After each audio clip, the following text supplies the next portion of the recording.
Hi guys, my name is Emily and welcome to my April wrap-up part 2. The video was so big that I had to split it up into 2 parts. If you haven't seen it, I will try and link it above in the cards and down below for part 1, because April was a great reading month for me.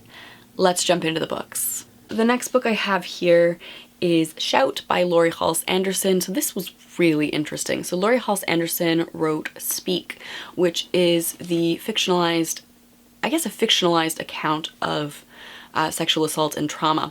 Note the theme for this month, trauma, interspersed with children's literature to make myself not hate myself. Shout is the actual account of Anderson's sexual assault experience and how her life fell apart and then how she built it back up.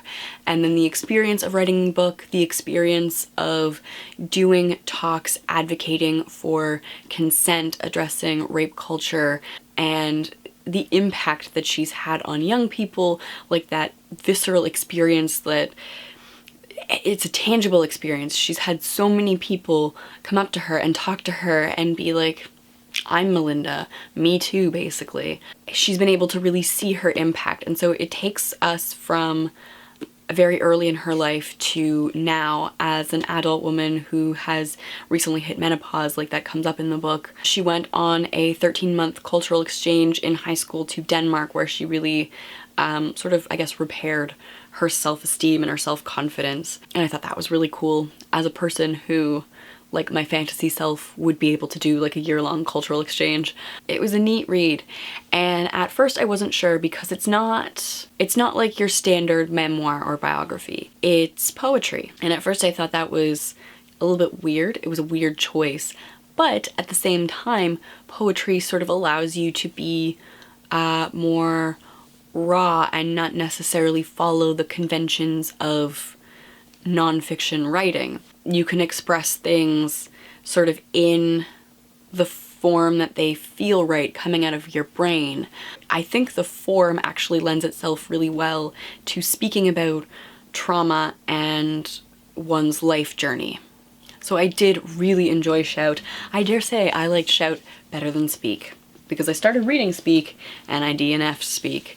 Yeah, I don't know if it's just too much trauma in 1 month, but I loved Shout, and I would highly recommend picking up Shout. The next book that I read was, again, to break up the trauma, was This Moose Belongs to Me by Oliver Jeffers. So again, this is a children's book, but this is a really smart children's book. So it is about, on the surface, a boy who decides to own a moose. So a moose is a wild animal, the idea of owning nature. It's asking questions about what ownership is. And the interesting part of this piece is that Oliver Jeffers' little moose and boy are painted over the landscape paintings of another artist. So Jeffers had this project in mind. I know this from his, you can see it in the background, that like bright orange book. It's Oliver's, I don't know him, it's Jeffers' first couple decades as an artist, his process explained. He wanted to talk about ownership and appropriation, so he had this project in mind and he went around to flea markets and collected paintings. And he had this idea for this book, and his publisher was like, no, this is a fucking copyright nightmare. We can't sell a book with you painting on other people's paintings. Like, you have to track these people down and get their permission. So he managed to track one person down, and his family was like, this is a cool idea. Like, he has a whole collection of works that didn't end up in flea markets. Would you like to use these as well?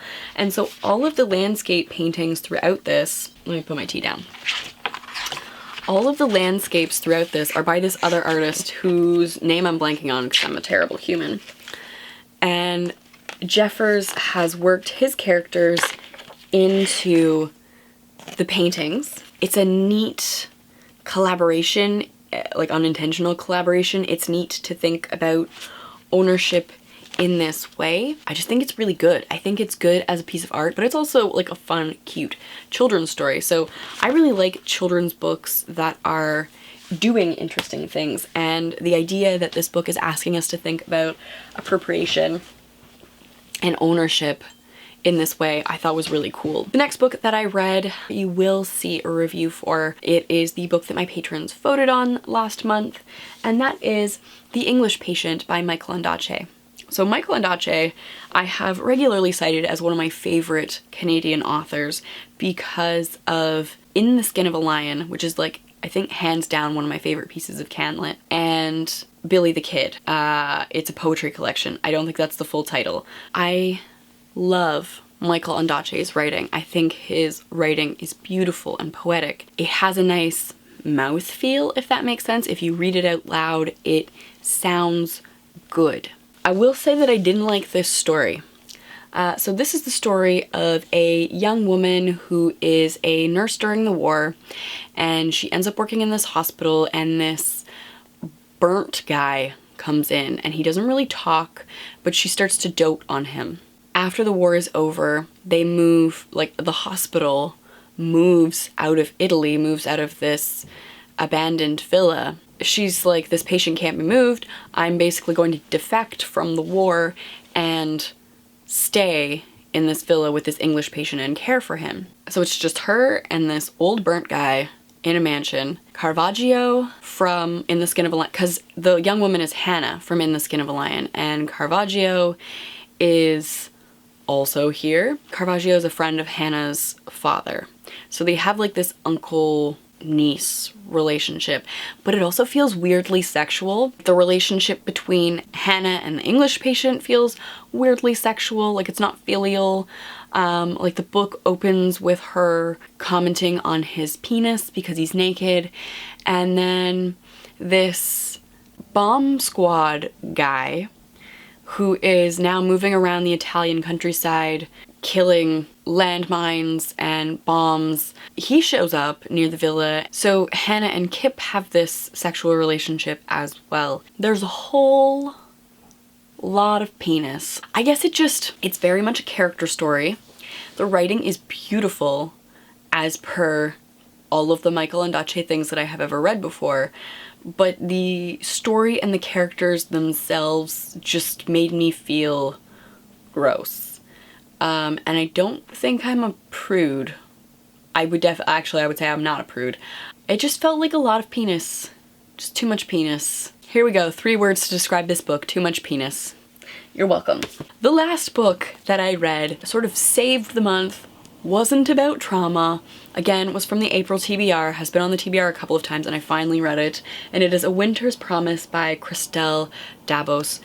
This book, guys, this book, if I could read French better than I do, like I have grade 12 French, I am not bilingual. If I could read French, I would have ordered that, like 2-day delivery, give me the French sequel, because holy cow. It's like a slow burn, but it is so fucking fascinating that you don't even care. This is the story of Ophelia. There are like different little pockets of people around the planet. The world is broken up. Her family, like everybody is cousins. They have a gift, and hers is reading the history of objects.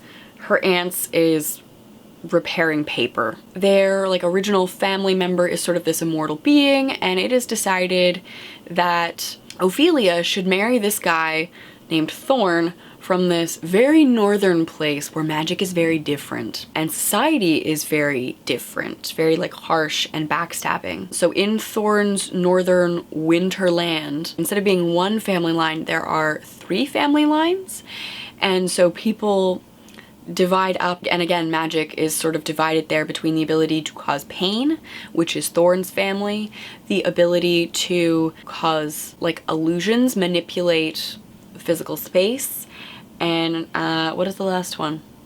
I'm blanking on the last one. The magic is so cool, and Ophelia and Thorn don't like each other. Neither of them want to get married. That's pretty clear. They have a year-long engagement, which Thorn spends most of at work. So she spends all of her time with his family, who are just horrible. She ends up sucked into this weird political thing that's happening, and she feels like maybe she's a bit of a pawn because they don't want to marry each other. They're not suited for each other, yet this marriage still has to happen. It's something that the elders have decreed has to happen, and there's a mystery around like why. And it feels very Studio Ghibli. Like if you like Spirited Away, oh boy, I liked it. I liked it a lot. I liked the magic, I liked the sort of slow burn, I liked the mystery, I liked the world building, and I am so curious to see where this goes. I will say my one thing that was a little bit off-putting at the start is there's supposed to be like a heavy accent between where Ophelia is from and the north, to the point that she regularly says that she can barely understand them because of their accent. And I think this might be a difficulty in translation. I'm wondering if in the original French it is a dialect difference, like maybe between France French, European French, and like French exists in other pockets, right? Like there's French in Africa, I believe. There's French in Quebec. The difference between Ophelia's home French, because this was written originally in French, and the Northern French was probably supposed to be a different dialect of French.